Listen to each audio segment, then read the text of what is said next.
이제는 진짜 주님의 교회가 드러나는 시대에 접어들었습니다라는 한 제목으로 지난주에 이어서 오늘 두 번째 시간을 통해서 하나님의 말씀을 마무리를 지으려고 합니다.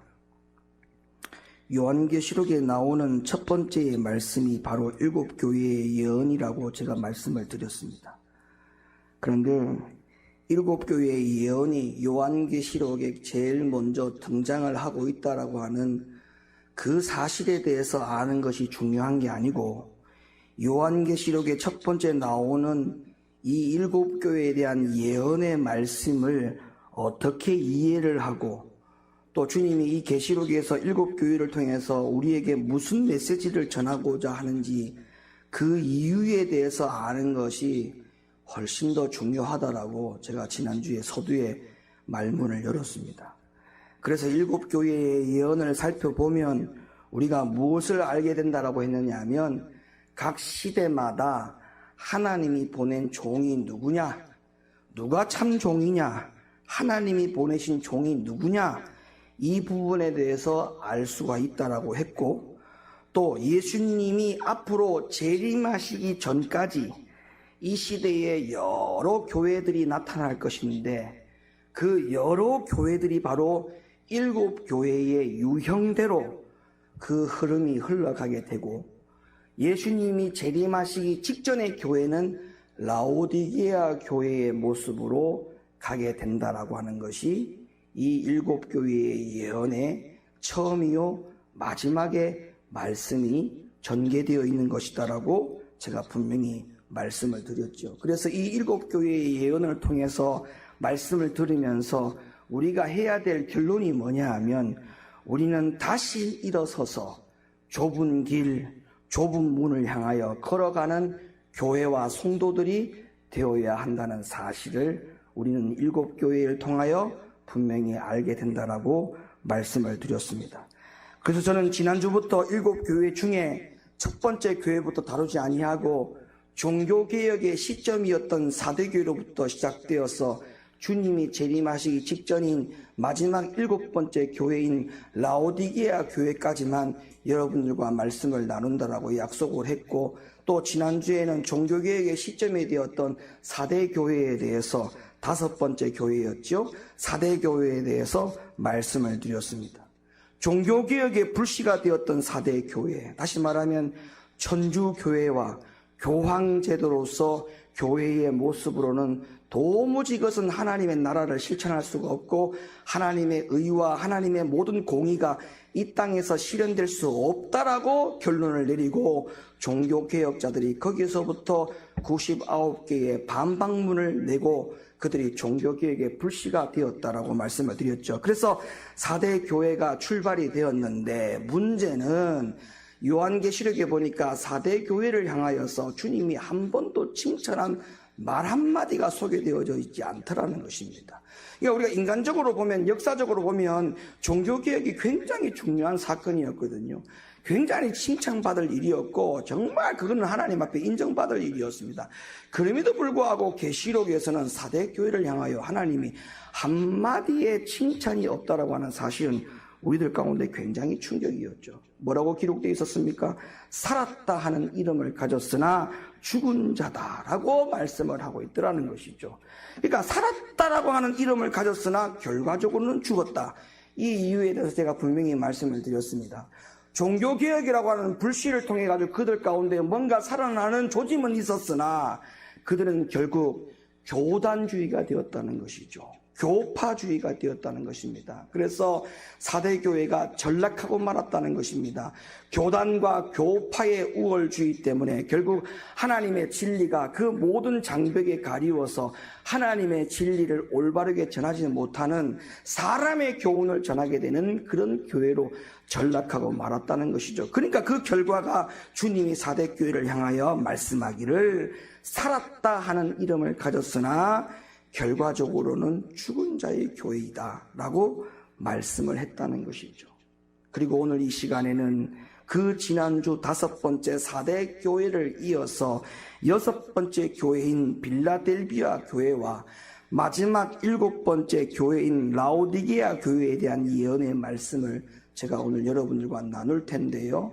오늘 이 낮에 주일 일부 예배에는 빌라델비아 교회와 라오디게아 교회에 대해서 서론 부분만 이야기를 하고, 오늘 주일 3부 예배에는 라오디게아 교회 전반적인 이야기를 마무리하고 7교회에 대한 예언의 말씀을 매듭을 지으려고 합니다. 잘 들으시길 바라요. 자, 6번째 교회가 빌라델비아 교회입니다. 종교개혁 이후에 교회가 빌라델비아 교회입니다. 근데 이 빌라델비아 교회는 역사적으로 보면 18세기 말년부터 19세기 중엽 기간 동안에 존재했던 그런 교회로서 이 기간 동안에 빌라델비아 교회를 통해서 세계 선교 시대를 맞이하게 됩니다. 그만큼 이 시대에는 세계 선교의 부흥이 일어나는 그러한 시대였다라고 말해도 과언이 아닌데, 이런 세계 선교의 시대가 왜 열려지게 되었느냐 하면 바로 이 빌라델비아로부터 이 선교 시대의 막이 열리게 되었다라고 하는 것입니다. 그런데 왜 갑자기 당시에 이 세계 선교의 막이 오르게 되었느냐? 여러분, 세계 선교가 이 빌라델비아 교회를 통해서 이런 세계 선교에 대한 불씨가 타오르게 된 계기가 있어요. 1798년 교황이었던 피우스 6세가 나폴레옹 혁명군에 의해서 체포가 되어가지고 옥중에서 사망을 하게 됩니다. 이렇게 되니까 중세기 시대에는 핍박의 세력이 크게 갑자기 위축이 되었던 거예요.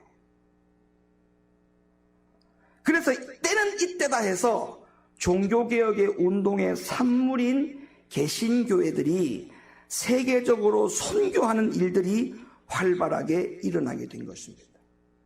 그러니까 교황의 드세로 인해 가지고 핍박이 심했을 때는 모두 다 숨어 살고 전부 다 흩어져 살았기 때문에 세계 선교에 대한 꿈을 그들은 펼치지 못했다가 교황이 죽자 결국에는 이때다 싶어서 개신교들이, 흩어져 있던 개신교들이 그 핍박으로부터 지하에 들어있던 모든 교회들이 다시금 일어나서 세계 선교 활동을 활발하게 일으키게 된 것입니다. 그리고 이 계기의 흐름을 타서 이 대한민국, 그 당시에는 이 나라가 이름이 조선이라는 이름이었습니다. 이 조선이라고 하는 이 대한민국 땅에도 선교사들이 들어오게 된 거예요. 그래서 처음으로 이 조선이라는 나라에 복음이 들어오게 되었고, 지금의 이 선교 강국이라고 할 수 있고 복음의 강국이라고 할 수 있는 대한민국이라고 하는 복을 받게 된 것입니다. 여러분, 빌라델비아라고 하는 이 말의 뜻은 형제의 사랑이라는 의미를 가지고 있어요. 그리고 빌라델비아 교회는 하나님의 말씀으로 영혼을 채우고 난 다음에 그 다음에 그들이 했던 일들이 바로 이웃을 위해 말 그대로, 이름 그대로, 형제의 사랑이라는 그 말 그대로 이웃을 위해서, 영혼을 위해서 선교에 전념하는 그런 교회였습니다. 그러니까 선교만 집중했던 교회가 아니고 빌라델비아 교회는 하나님의 말씀에 전념을 먼저 하고 난 다음에 그리고 이웃을 위해서, 영혼을 위해서 선교하는 그런 교회였다라고 정리를 하면 됩니다. 빌라델비아 교회는 들은 말씀을 가지고 지키면서 살려고 굉장히 최선을 다했던 그런 교회입니다. 그 근거가 있죠. 계시록 3장 10절 말씀을 봅니다. 네가 나의 인내의 말씀을 지켰은즉 내가 또한 너를 지키어 시험의 때를 면하게 하리니 이는 장차 온 세상에 임하여 땅에 거하는 자들을 시험할 때라. 그러니까 빌라델비아 교회는 먼저 그들이 했던 일이 뭐냐? 하나님의 말씀을 듣고 인내하여 그 말씀을 지키는 자들의 교회였어요. 그리고 난 다음에 그들이 뭐에 집중했다고요? 선교에 집중했다는 겁니다. 그런데 얼마만큼 선교에 집중했느냐? 성경에서는 이 부분에 대해서 이렇게 표현을 해놓았어요. 계시록 3장 7절로부터 8절 말씀. 빌라델비아 교회의 사자에게 편지하기를 거룩하고 진실하사 다윗의 열쇠를 가지시니 곧 열면 닫을 사람이 없고 닫으면 열 사람이 없는 그이가 가라사대 볼지어다 내가 네 앞에 열린 문을 두었을 때 능히 닫을 사람이 없으리라. 내가 네 행위를 아노니 네가 적은 능력을 가지고도 내 말을 지키며 내 이름을 배반치 아니하였도다. 자, 선교에 얼마만큼 집중하고 힘을 썼느냐 하면 거기에 대한 선교에 대한 결과 영향력이 얼마나 대단했느냐 하면 거기에 대해서 계시록 3장 7절에서 8절에 기록되어 놓기를, 자, 얼마나 선교의 영향력이 대단했는가를 보세요. 아무도 닫을 자가 없다라고까지 표현을 했어요. 열면 닫을 자가 없다. 선교의 문이 얼마나 확장이 되었든지 그 선교에 열려져 있는 문이 닫을 자가 없을 만큼 굉장한 선교를 많이 했다라고 하는 그런 교회였다는 겁니다. 여러분, 4대 교회부터 흰옷을 입어야 한다고 강조했던 경건주의자들이 있었습니다. 그리고 이 경건주의자들이 누구였느냐 하면 그 당시에 모라비아 신자들이었어요.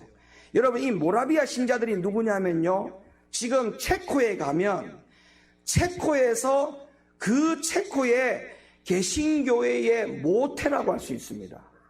그러니까 우리가 미국 그러면 청교도 신앙인들이 나라를 세웠지 않습니까? 그들이 핍박 가운데에 믿음을 지키고 하나님 우선주의, 신앙 우선주의로 해서 그 미국이라는 대륙이 이루어졌듯이 유럽과 체코라고 하는 이 모든 전 지역에 개신교회가 어떻게 되어서 모태가 됐고 출범이 되었냐면 이 나라, 유럽이라고 하는 나라에는 이 모라비아 신자들로 인해 가지고 종교개혁이 인해 가지고 이 유럽이라는 나라에 개신교회가 세워진 거예요. 그러니까 이 모라비아 신자들 그러면 지금도요, 천주교로부터 그 당시에 핍박을 받고 박해를 받은 가운데에 끝까지 신앙과 믿음을 지켜가지고 그 당시에 체코의 개신교회를 세웠던 그 무리들이 바로 이 모라비아 신자들입니다. 그리고 뿐만 아니라 요한 웨슬레도 이 4대 교회로부터 그 당시에 흰옷을 입어야 된다라고 그렇게 강조했던 경건주의자들 가운데의 한 사람. 그리고 힙필드라는 사람도 있어요. 이런 개혁자들이 일으킨 경건주의와 세계 선교 운동은 마침내 1776년 이 당시에 어떤 일이 세계에 일어났느냐면 1776년이 바로 미국이 영국의 지배로부터 독립이 되어지는 미국 독립의 시대가 온 거예요. 미국의 독립의 시대. 그러니까 모든 것이 다 하나님이 하시는 일이지만 하나님은 역사를 통해서, 시간을 통해서 일하신다는 사실이 딱 맞는 이야기예요. 여러분, 우리는 기회를 잡을 때에 그냥 가만히 있다가 하늘에서 뚝 떨어지는 기회를 잡는 게 아니에요. 환경과 시간을 통해서 하나님은 일해 가십니다. 할렐루야. 그러니까 때가 있어요. 때가. 뭐든지 하나님의 때가 있는 거예요. 시간과 환경을 통해서 하나님이 역사하는 것이기 때문에. 그러니까 이 당시에 1776년에 미국이 독립이 되어지고 경건주의자들이 다시 활발하게 움직일 수 있도록 교황이 죽어버리고 이런 여러 가지 일들이 마치 맞물려가는 시대적인 조짐이 있었다는 거예요. 그리고 이 1798년에 프랑스의 혁명이 일어납니다. 오늘날로 말하면 민주화 운동이에요. 여러분, 프랑스도 과거에는 국왕시대에 존재했지 않습니까? 전부 다 국왕의 1세대 신분, 그 다음에 2세대 신분, 3세대 신분. 그러니까 우리나라로 말하면 옛날에 왕, 그 다음에 밑에 양반, 밑에 그 다음에 천민, 이렇게 되잖아요. 프랑스에도 과거에 그런 이런 세대별로 그들이 식민지로 살아갔거든요. 그러니까 이 천민들이 쉽게 말하면 민주화 운동을 일으킨 거예요. 이 프랑스 혁명 아닙니까? 1798년. 이런 모든 것들이 전 세계적으로 유럽에서 이런 혁명이 일어났죠. 미국에서 나라가 독립이 되어졌죠. 그 다음에 천주 교황이 죽죠. 이런 여러 가지 일들이 맞물려서 미국과 유럽의 전 세계가 복음화가 될 수 있는 길이 열렸다 이 말이에요. 이해가 되십니까?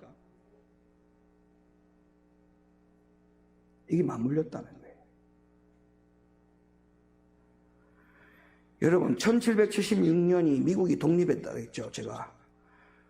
그 당시에 우리나라의 1776년은 뭐 하고 있었는지 아세요? 미국이 독립할 때 1776년에 우리나라 조선이 1776년에 뭐 한지 아세요? 뭐 한지 모르죠? 1776년에 우리나라는 사도 장헌의 세자 아들 영조의 왕 세손인 정조가 조선의 22대 임금으로 즉위하는 날입니다. 그러니까 이 시대에 영조가 우리나라 조선의 임금이 될 때 미국과 유럽에서는 복음화가 이루어지고 있었어요. 그러니까 이 대한민국에 선교사가 들어오지 않았더라면 어떻게 되었을까? 미국이 독립이 되지 않고 프랑스가 혁명이 일어나지 않았다면, 그리고 경건주의자들이 일으켜서 복음화를, 전 세계의 복음화가 이루어져야 된다고 하는 그들의 비전이 없었더라면 어떻게 되었을까요? 아무리 2000년 전에 이 땅에 예수님이 죽으시러 오셨지만 그 복음이 어떻게 전개가 되어서 오늘날 저와 여러분이 성경책을 가지고 예배 드릴 수 있는 신앙인으로 살아갈 수 있는 기회를 얻었을까요? 우리와 아무리 관계없는, 아무도 관계없는, 예수님의 죽음이 나와 아무런 상관이 없는 그런 시대 속에 살 수도 있었을 텐데, 하나님은 이렇게 많은 시간과 환경을 통해서 역사하신 줄로 믿으시면 아멘 하시길 바랍니다. 우리 보고 예수 잘 믿고 하나님 나라 오라고 이런 일들을 하나님이 만들어 놓으신 거잖아요. 예? 자, 어쨌든 그래서 4대 교회라는 시대가 지날 즈음에 종교 암흑 시대가 끝이 났어요. 필라델비아 교회 시대가 시작되었어요. 이때부터 영국 국교에서 침례 교회로 개종했던 영국의 그 당시의 구두수성공, 참 제가 신학교 다닐 때 기독교 세계 역사 공부할 때 참 흥미롭고 재미로웠는데, 저는 전 세계의 이 복음이 누구로부터 시작됐을까 굉장히 궁금했어요. 그 당시에 영국의 구두수성공이었던 윌리엄 캐리, 이 윌리엄 캐리가 인도로 건너가서 선교한 것이 가장 첫 번째 출발이었습니다.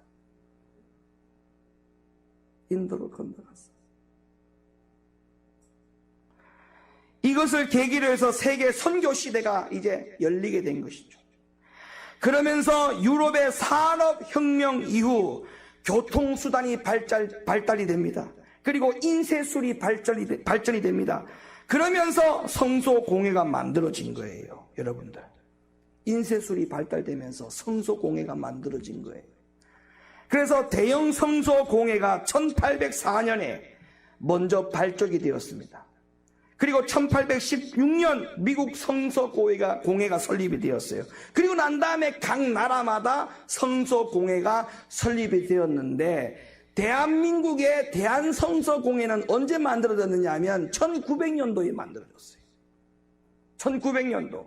그러니까 1900년도 초기에도 대한성서공회가 만들어지는 조짐은 보였어요. 어떻게 조짐이 보였냐 하면, 대한성서공회가 영국의 성서공회 한국 지부로 돼 있었어요. 그러니까 한국은 그냥 지부로만 운영이 되었던 거예요. 소속은 영국에 돼 있었고. 그래서 성서공회가 막 만들어지면서 성경이 각 대량으로 막 뿌려지게 되고, 이것이 빌라델비아 시대에 굉장히 세계 선교에 힘이 되는 그러한 계기가 되었던 것입니다. 근데 여러분, 하나만 알면 안 돼요.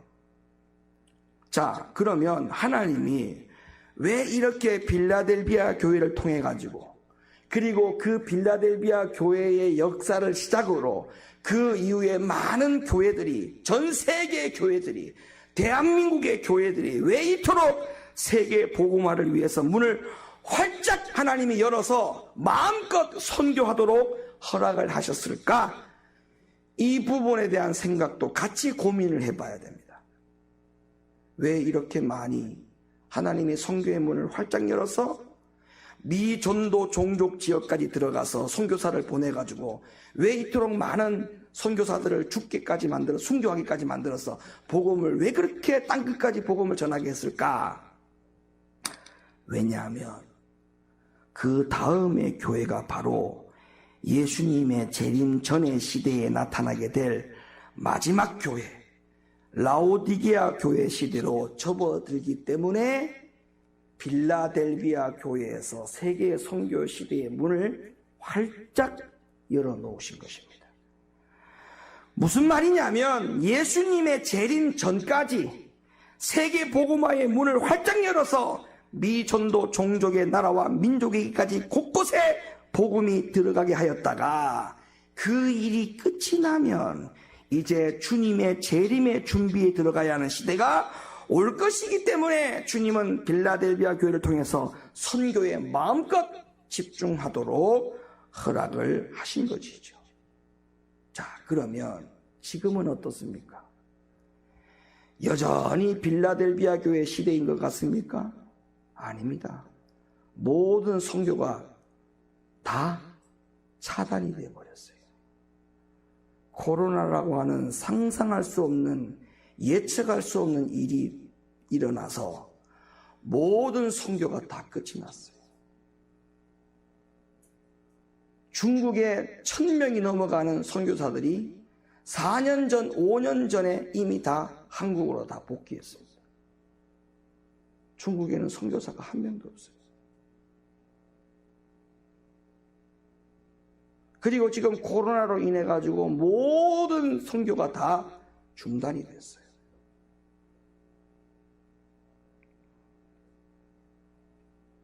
이제는 빌라델비아 교회를 통해서 선교의 문이 활짝 열린 모든 시간이 끝이 났습니다. 이제는 세계 선교의 시대가 거의 끝이 났다고 해도 과언이 아닙니다. 더 이상 복음이 들어가지 않는 나라도 없고요.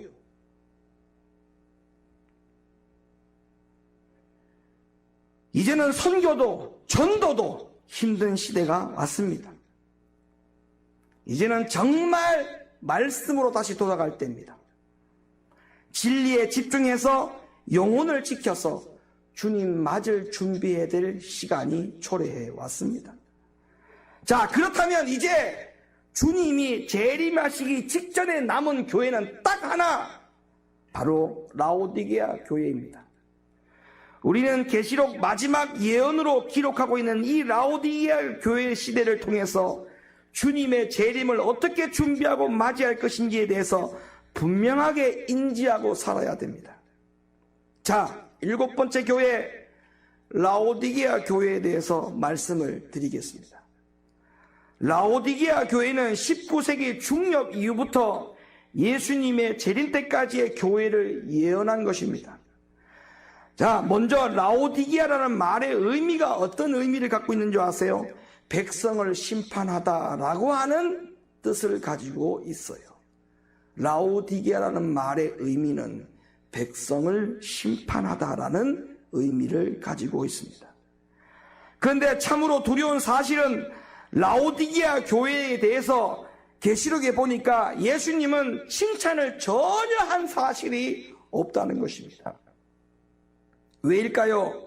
왜냐하면 마지막 교회로서 예수 그리스도의 재림을 준비하라고 또 준비를 하고 맞이해야 될 교회가 그 사명을 잃어버렸기 때문에 예수님으로부터 칭찬 한마디를 받지 못한 거예요.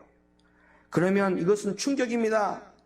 예수님의 재림 직전의 교회가 라오디게아 모형의 교회로 흘러간다고 하는 것이 하나님의 예언인데, 그렇다면 또 하나 우리에게 충격은 뭐냐?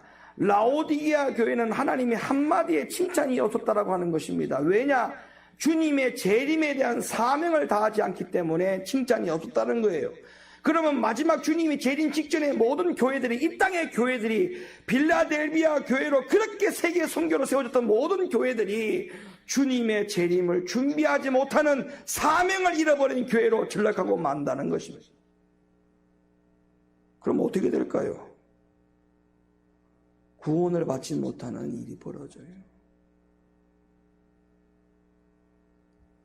요한계시록이 예언하고 있는 마지막 환란을 통과해야 될 터인데, 라오디게아 교회 교인들이 3년 반 환란을 통과할 수가 없다는 것입니다.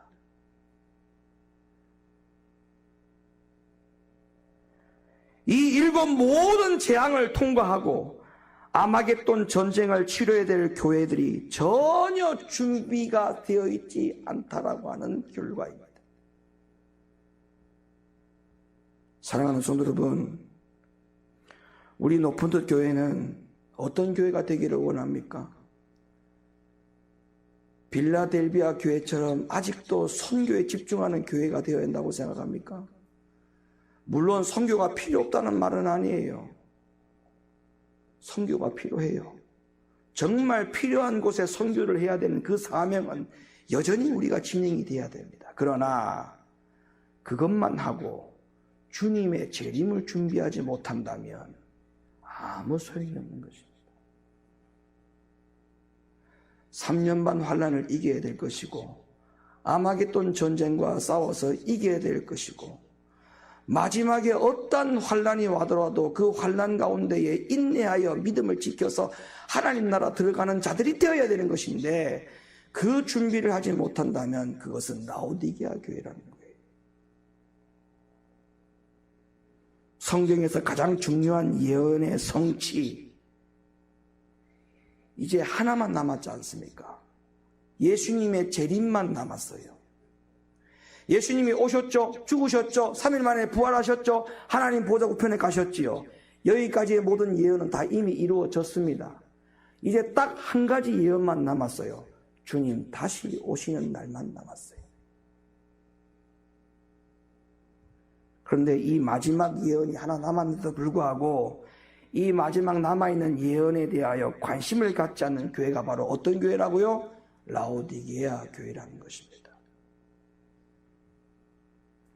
자, 그렇다면 예수님이 라오디게아 교회에게 뭘 책망했고 또 어떤 해결책을 내놓으셨는지, 그리고 예수님이 라오디게아 교회에게 보낸 종들이 어떤 복음을 가르치고 무엇을 강조했는지를 알아보고 우리의 신앙이 바로 서 가야 할 줄로 믿습니다. 그러면 예수님이 라오디게아 교회에게 무엇을 책망했는지를부터 말씀을 드릴게요. 예수님이 라오디게아에게 첫 번째 하신 책망이 뭐냐? 계시록 3장 15절로부터 16절까지 말씀이 되겠습니다. 내가 네 행위를 아노니 네가 차지도 아니하고 더없지도 아니하도다. 네가 차든지 더없든지 하기를 원하노라. 네가 이같이 미지근하여 더없지도 아니하고 차지도 아니하니 내 입에서 너를 토하여 내치리라. 자, 예수님이 라오디게아 교회, 마지막 교회에, 이 교회에게 주님이 하신 책망이 뭐냐?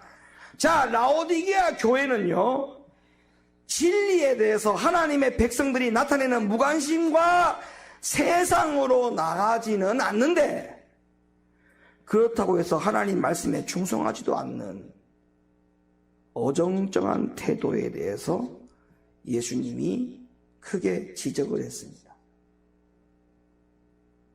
크게 지적을 했어요. 교회 안에서 세상 밖으로 나가려고 하는 것도 아니고, 또 교회 안에 있는데 말씀에 무관심과 진리를 행하지는 않으려고 하고, 그러니까 어정쩡한 이 태도에 대해서 주님이 차지도 않고 더없지도 않다. 저는요, 이 라오디게아 교회를 가봤는데, 저는 이 교회를 직접 가보기 전에 왜 예수님이 찼든지 덥든지 왜 이 비유를 들었을까라고 하는 생각을 했었어요. 근데 이 라오디게아를 직접 가보니까 라오디게아 교회의 지형의 위치가 찼든지 덥든지 하는 지형에 놓여 있는 교회였다는 걸 제가 알고 나서 이 말씀이 이해가 된 거예요. 자, 이 교회의 지형이 어디에 있느냐 하면, 위로는 뭐가 있느냐 하면 아주 큰 온천이 있어요. 큰 온천. 땅 지하에서 뜨거운 물이 막 계속적으로 올라오는 그런 지형에 놓여 있습니다. 그리고 또 저 밑에 쪽에는 눈이 내려가지고 항상 시원한 얼음물이 계속적으로 흘러내려가요. 그 교회 밑으로. 그러니까 그 교회 아래는요, 뜨거운 물이 흘러가고 찬물이 흘러가. 그러니까 주님이 볼 때에 너는 그 교회의 위치에 있으면서 주님이 볼 때에 아예 뜨겁든지 아예 차갑든지 둘 중에 하나를 선택하라는 거예요. 그런데 이것도 아니고 저것도 아니라고 하는 것에 대하여 라오디게아 교회 교인들이 쉽게 이해가 되도록 니들의 교회의 위치와 지형은 위로부터는 뜨거운 온수물이 콸콸콸콸 쏟아져 교회 앞으로 지나가고 밑에서는 얼음물이 그냥 교회 앞으로 지나가는 그런 지형에 있으면서 왜 너희들은 뜨겁지도 못하고 차갑지도 못하느냐라고 지적을 한 겁니다.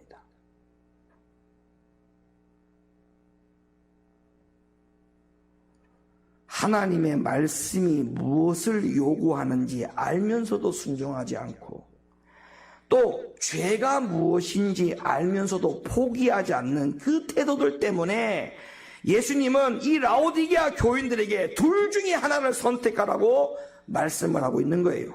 여러분, 사도 바울도 예수님의 이런 마음을 표현한 적이 있어요. 갈라디아 1장 10절 말씀. 이제 내가 사람들에게 좋게 하랴 하나님께 좋게 하랴 사람들에게 기쁨을 구하랴 내가 지금까지 사람의 기쁨을 구하는 것이었다면 그리스도의 종이 아니니라. 자, 무슨 말이에요? 사람도 만족시키고 하나님의 뜻도 따라가려고 하는 이런 어중간하게 애를 쓰는 신앙의 모습, 이것이 라오디게아 교회의 모습이라는 거예요. 그래서 사도 바울은 나는 사람도 좋게 하고 하나님도 좋게 하는 그런 삶을 살아본 적이 없다. 찹든지 덥든지 둘 중에 하나를 선택하라. 주님 재림 직전에 진리에 서 있는 교회와 교인들의 특징이 있다면 어정쩡한 태도가 없어요. 하려면 하고 말라면 말아. 죄를 짓더라면 확실하게 죄를 짓고 하나님의 자녀답게 살려면 확실하게 하나님 자녀답게 살고 어디 가가지고 에이 장로도 술 한잔 하던데 에이 목사님도 맥주 한 잔 정도는 하던데 그런 이야기나 듣고 앉아 있으니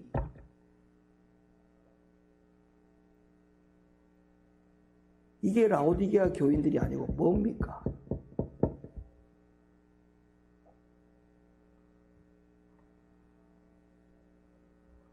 사람도 만족시키고 하나님 뜻도 따라가려고 하는 것 둘 중에 두 가지 다 할 수 없어요. 그리고 예수님은 라오디게아 교회를 향하여 두 번째 책망을 이렇게 합니다. 계시록 3장 17절. 네가 말하기를 나는 부자라 부요하여 부족한 것이 없다나 네 공고한 것과 가련한 것과 가난한 것과 눈먼 것과 벌거벗은 것을 알지 못하도다. 여러분, 세상에서 가장 불쌍한 사람이 누군지 아세요? 영적으로 죽어 있는데도 불구하고 자기 자신은 부족한 것이 없다라고 말하고 생각하고 자기 자신은 구원을 받았다라고 확신에 차 있는 사람이 가장 불쌍한 사람입니다. 여러분, 깊은 잠에 취해 있는 사람을 깨우면 화를 냅니다. 라오디게아 사람들이 마치 그런 사람들이었어요. 부자가 아니다, 눈이 멀었다, 흰옷을 입으라고 아무리 경고하고 진리를 말해도 들으려고 하지 않고 오히려 그렇게 말하면 화를 냅니다. 내 영혼이 살아있는데 왜 자꾸 죽었다고 하고 내가 지금 흰옷을 입고 있는데 왜 자꾸 흰옷을 입으라고 하고 이렇게 말한다는 거예요. 화를 내는 거예요.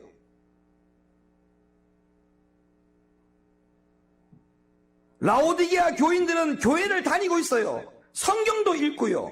기도도 합니다. 방언까지 해요. 다른 한쪽에서는 마음속에 비밀스러운 우상을 품고 살기 때문에 돈의 우상, 자녀의 우상, 명예의 우상, 출세의 우상 이런 것들을 품고 교회를 다니고 있어요. 그러니까 눈이 있어도 보지 못하고 귀가 있어서 말씀을 들어도 감동이 없고 성령의 음성을 들어도 반응하지 않는 것입니다. 그러면서 자신들은 뭐라고 말한다고요? 나는 예수를 영접하고 있기 때문에 나는 구원받는데 아무 문제가 없어. 아무 지장이 없어. 내가 죄와 세상에 좀 빠져 살고 있다 할지라도 하나님이 다 아실 거야. 내 마음을 아실 거야. 예수님이 피 흘려주신 그 피의 공로가 얼마나 값진 것인데 내 과거의 죄, 현재의 죄, 미래의 모든 죄까지 다 해결할 수 있는 주님의 보혈을 나는 믿어. 이렇게 우기면서 본인은 영적은 아무런 문제가 없다라고 그렇게 주장을 합니다. 이 얼마나 놀라운 기만입니까? 오히려 옷을 입고 눈을 뜨고 있는 사람들이 비정상으로 취급받는 교회가 라오디게아 교회예요. 말씀대로 삽시다 이렇게 이야기하면 율법주의라고 이야기해요. 말씀대로 사는 이들이 오히려 비정상적으로 취급받는 교회들, 이런 교회들이 전부 다 라오디게아 교회들입니다. 그렇다면 라오디게아 교인들은 왜 이렇게 완벽한 기만 속에 있을까? 앞으로 주님 재림하기 직전까지 라오디게아 교회로 전락하고 만다는 이 예언을 우리는 정말 귀담아 들어야 됩니다. 우리는 그런 교인들이 되지 않아야 됩니다. 그럴 가능성이 있기 때문에 주님이 미리 예언을 한 거예요. 예방책을 세워놓은 거예요. 라오디게아 교인들처럼 되지 말라고. 우리는 라오디게아 교인들이 왜 이렇게 완벽한 기만 속에 있을까라고 하는 이 질문에 대한 답을 아모스에서 찾을 수 있었지요. 선지자 아모스는 마지막 시대에 말씀의 기근이 올 거라고 분명히 예언을 했지 않습니까? 아모스 8장 11절 12절. 주 여호와께서 가라사대 보라 날이 이를지라 내가 기근을 땅에 보내리니 양식이 없어 주림이 아니며 물이 없어 가람이 아니오 여호와의 말씀을 듣지 못한 기갈이라.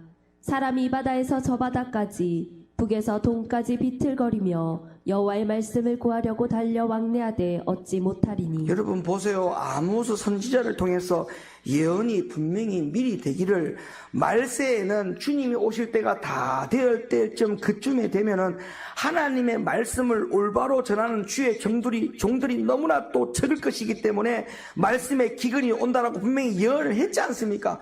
매주 주일마다 교회를 가서 예배를 드리고 기도하고 설교를 듣지만 죄인의 마음에 회개와 생명을 주는 여호와의 말씀을 너무나도 듣기 어려운 시대가 바로 라오디게아 시대입니다.